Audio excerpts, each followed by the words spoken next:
Did Kurt Cobain write the saddest song in history? Well, this is the opinion given by Far Out magazine. According to a list that the magazine recently published, Nirvana created the saddest song in history. And I'm getting ready to tell you right now which Nirvana song topped the list. But before I do that, I want to point out that it's wrong to assume that although Nirvana has a real strong, dirgy, bluesy quality that I've pointed out in other videos, there's also a lot of joy in Nirvana's music.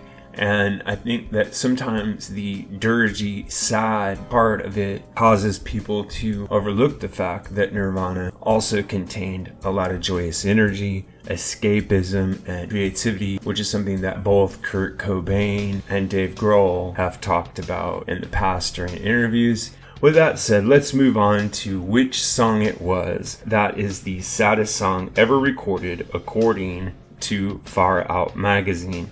The song is Something in the Way. Now, I've got a couple of things that I want to point out in relation to this. First is that Something in the Way is a classic example of what I've been saying is the Skip James influence over Kurt Cobain. That would hold for the guitar playing and the melody and the sparse, ghostly sound of the track overall. The next thing that I would like to point out is that lyrically, the song for me feels like it has a very strong John Lennon influence, which means it is a poetic statement on feeling sad, a poetic statement on feeling alienated. Now, finally, I want to have you listen to something that Butch Vig, the producer of the song, had to say about the recording process. Now let's listen in real quick to what he said about the recording process of Something in the Way. It just wasn't happening. Kurt came into the control room. Out of frustration, he sat on the couch and he basically said, it needs to sound like this.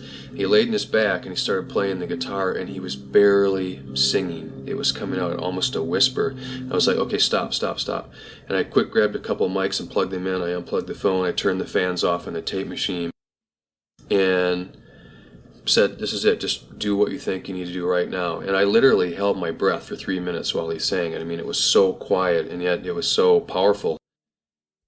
That is the secret, I think, to why that track sounds so lonely and ghostly. Back to the idea that this is the saddest song ever recorded. I will tell you right now, I don't think that this is the saddest song ever recorded. In fact, I think there are songs recorded that are much more poignant and tragic and dramatic, but I'm not going to tell you what I think any of them are right now because I want to hear from you. I will also say that I don't even think this is the saddest Nirvana song, and again, I'm not going to throw out any titles here because I want to hear from you. So let's now jump into the comment section below. Do you think this is the saddest song ever recorded? And if not, what do you think is the saddest song ever recorded? And do you think this is even the saddest Nirvana song? So I'm real anxious to see what you have to say. My final observation here is that I love the story behind the recording of the track. Just that little glimpse we got into the creative process because it showed that Kurt had a vision for the song, albeit a very simplified, stripped down arrangement,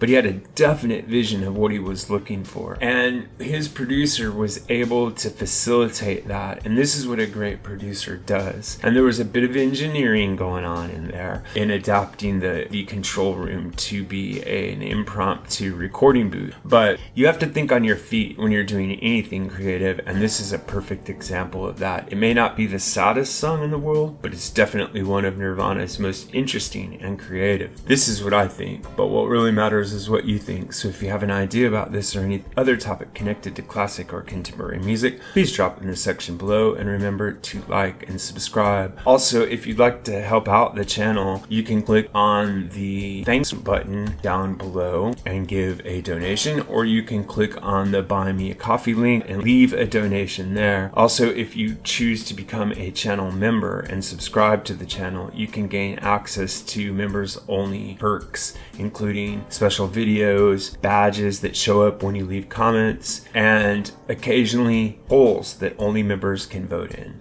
So I hope to see you there. Thanks a lot.